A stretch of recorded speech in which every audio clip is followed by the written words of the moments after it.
Padahal fintech itu luas ya. Ada beberapa klaster yang masuk ke fintech, tapi ya balik lagi persepsi kan udah tergiring ke sana tuh.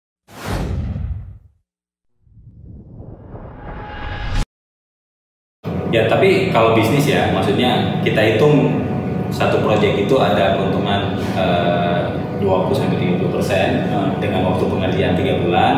Kalau kita ambil di di fintech, maksudnya dengan waktu 3 bulan itu bisa kita cover pembayaran, itu rata mereka tuh ngambil bunga di tahun. Tuh sulit tuh jauhnya. Tapi mungkin nggak itu kalau kita misalkan saya ada keuntungan bisnis 30% nih dalam 3 bulan, mungkin nggak itu bunga itu 20%? Nggak kan? Mungkin. Artinya pun kalau segede-gedenya itu paling 10% kan dalam 3 bulan. Artinya saya masih worth it dong, masih ada 20%. Bisnis saya masih bisa jalan gitu. Jadi ada pertimbangan ke sana. Jadi artinya ini jadi sebuah alternatif gitu. Artinya kalau kita pinjam kiri kanan ke tempat saudara, ya juga maksudnya trustnya agak kecil. Tapi dengan kita hitung kita dapat 30%, kemudian kita bisa dapat akses pendanaan yang mungkin mentok di 10% selama 3 bulan. Artinya kamu sih ada untung dan masih bisa kerja gitu loh. Kalau dibilang soal angka memang diversifikasinya banyak banget tuh ya. Setiap B2B punya kebijakan scoring model sendiri yang keluarnya juga akhirnya berapa. Tapi semangatnya itu selalu dengan melihat, bener kata abang tadi, kayak ini dapat berapa keuntungannya nih. Simpelnya gue dapat tadi 30%, kalau gue dikenain bunga sampai 20%, cuan gue cuma 10%, tipis apa gitu. Karyawan gue digaji pakai apa gitu kan. Tapi ya semangat itu yang dijaga dalam konteks ya. Memang kalau dibandingkan bank misalnya dengan collateral base gitu ya, dia bisa makan bunga, tapi kan itu kompensasi dengan jaminan. Ada jaminan nih bunga rendah, ada jaminan kompensasi dari perspektif manajemen resiko itu kan terbayar ya. Trade off-nya di situ. Jadi kalau bahasa simpelnya ya, misalnya dengan ketemu penyelenggara tanpa jaminan, ya lu tanpa jaminan tapi dapat fresh money, fresh money-nya mungkin alternatifnya lebih cepat gitu ya, mungkin bunganya lebih tinggi dari bank, tapi lu punya akses lebih mudah dan lu keluar biaya atau jaminan lu lebih secure, jadi cash flow lu lebih aman dan tetap cuan lu tidak tergerus habis gitu loh ya. Nah itu kan semangat yang mungkin pengen dijaga nih penyelenggara ini. Alternatif loh, akses kemudahan yang dibuat sama si Gojek untuk bisa maju nih ekosistem atau akses finansial dari misalnya UMKM atau akses ya. Contoh simpelnya kayak syarat mungkin orang bisa dapat pinjaman KPR gitu ya. Kan ada yang bilang lu harus karyawan, lu harus wira swasta, kalau misalnya wira swasta lu dibuktikan dengan bisnis lu, SPT lah segala macam. Tapi kan si mitra-mitra Gojek gitu, emang dia keluar slip gaji? Enggak kan? Emang dia bisa keluar kayak apa ya, surat pernyataan kerja?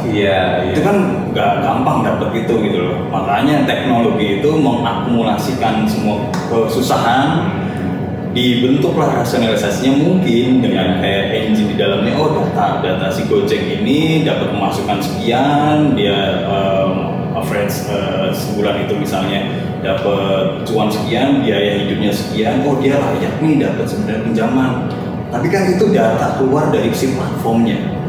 Ada data yang dikeluarkan dari si teknologi company-nya untuk bisa dapat rasionalisasi dari B2B atau penyelenggara pinjam-minjam gitu. Artinya ini nggak bisa dilihat dari kacamata tradisional. Betul. Makanya kalau balik lagi ke ekosistem fintech itu kan sebenarnya ada berbagai klaster. Makanya ada klaster penyelenggara pinjam uang, mungkin ada klaster credit scoring, ada klaster agregator, ada klaster financing agent, ada klaster untuk misalnya dia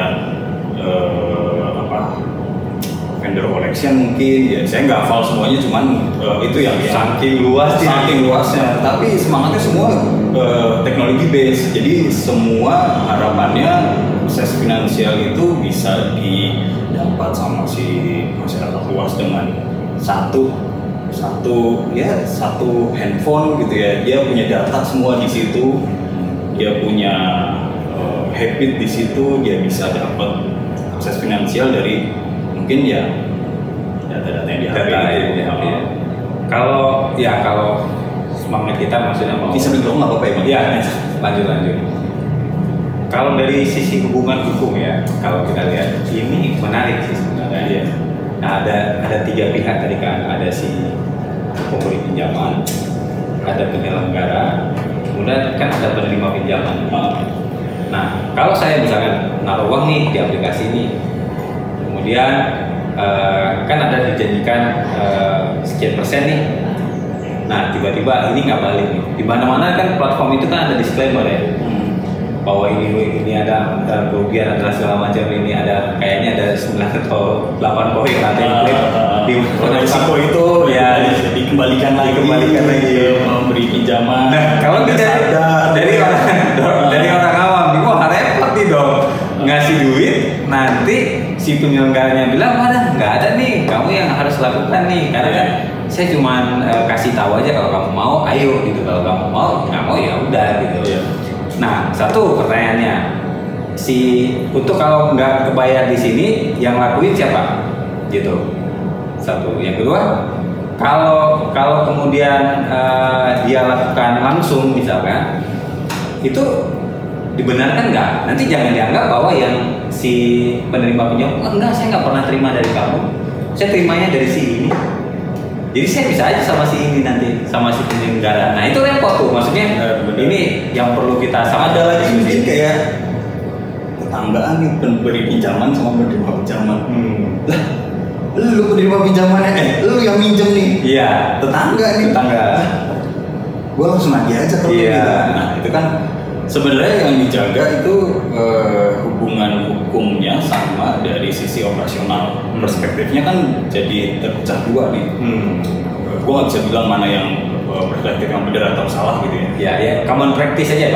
Jadi kalau misalnya kita mau ngomongin dari perspektif hukumnya, hubungan keperdataannya kan terbentuk antara pemberi pinjaman sama penerima pinjaman melalui si penyelenggara. Dasarnya POJK 77 melalui berarti ya. Jadi secara operasional ya itu masuk rekening escrow-nya si penyelenggara, baru itu disalurkan ke si penerima pinjaman. Hubungan perdataannya jelas di situ antara pemberi pinjaman sama penerima pinjaman, perdataannya. Tapi secara POJK 77 juga ada kewajiban penagihan nih dari si platform. Si platformnya ini kan atau penyelenggaranya ini kan secara operasional dia yang menjalankan, dia yang menyalurkan dana, dia yang secara daily-nya untuk mantau atau monitor dan report ke si pemberi pinjaman untuk gimana nih investasi lu, gimana nih proses penagihannya, gimana nih repayment-nya atau pembalian pinjamannya, gimana ini karakternya, maksudnya dari hulu ke hilir soal si penerima pinjaman ini memang di handle sama si penyelenggara. Dari perspektif operasional, memang kalau ngomongin siapa yang nagih, siapa yang akan mengeksekusi saat ada keluar prestasi gitu ya. Kalau dari perspektifnya operasional, secara exposure yang kena pasti si platform nih, si penyelenggara yang harus menjalankan upaya penagihan, yang harus menjalankan face to face sama si penerima pinjaman, itu memang ada kewajibannya platform. Cuman ada beberapa ketentuan yang akhirnya harus ada penyesuaian lah di operasional, gimana trik untuk penagihannya, gimana untuk membuat underlying yang pas pada saat penagihan itu dilakukan oleh si penyelenggara. Mungkin hubungan perdataannya tetap dari pemberi pinjaman sama si penerima pinjaman. Jadi treatment ini kan penting karena apa ya? Karena orang juga harus paham mengenai ke siapa dan siapa yang melakukan itu kan gitu. Karena di banyak keadaan juga kita melihat ada orang yang kemudian melakukan langsung penagihan, terus orang yang merasa bahwa nggak ada, saya terima uang dari sini. Nah, ini Artinya POJK 77 yang tadi didiskusikan juga harus dipahami, penyelenggara ini kan nggak bisa kasih pinjaman kan, nggak bisa kasih pinjaman dan nggak bisa menerima pinjaman, dia hanya murni sebagai pihak generator. Kalau bahasa broker ke kasar itu generator ya. Jadi dia memang pihak yang memang mengelola uang dari orang lain dan kemudian menyalurkan kepada pihak yang lain. Sekaligus itu membedakan dengan pihak perbankan juga ya. Artinya dia dengan sadar bahwa mengelola uang orang ini dan kemudian menyalurkan ke pihak yang lain secara terbuka. Berarti di situ ada escrow account ya. Ada virtual account juga dari si penerima pinjaman untuk bayar gitu ya. Platform. Nah, kalau di tahun 2020-2021 sebenarnya dari sisi pertumbuhan sendiri yang lu lihat ya, maksudnya pengamatan bisnis ini berkembang nggak sih? Berkembang banget sih. Berkembang banget, dan memang keuntungan kita masyarakat yang banyak gitu ya, dan habit konsumtif kita mungkin tinggi gitu ya.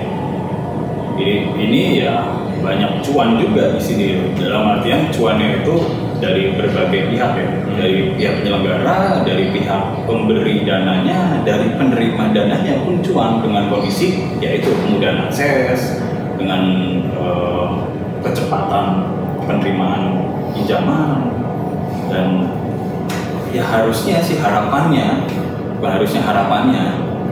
itu semua pihak-pihak yang terlibat di sini itu menjalankan fungsinya masing-masing dengan sehat gitu ya.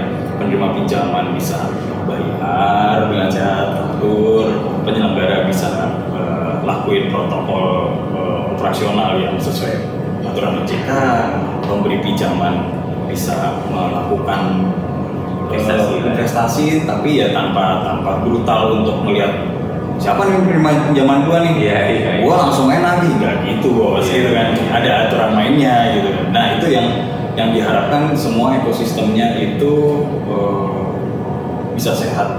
Artinya kan cuannya ini kan sebenarnya bukan soal siapa atau apa gitu. Siapa yang paling diuntungkan ya semuanya diuntungkan, sama-sama diuntungkan. Tapi cuan ini kan lebih ke arah ini ada ekosistem yang memberikan kita ruang untuk lebih fleksibel.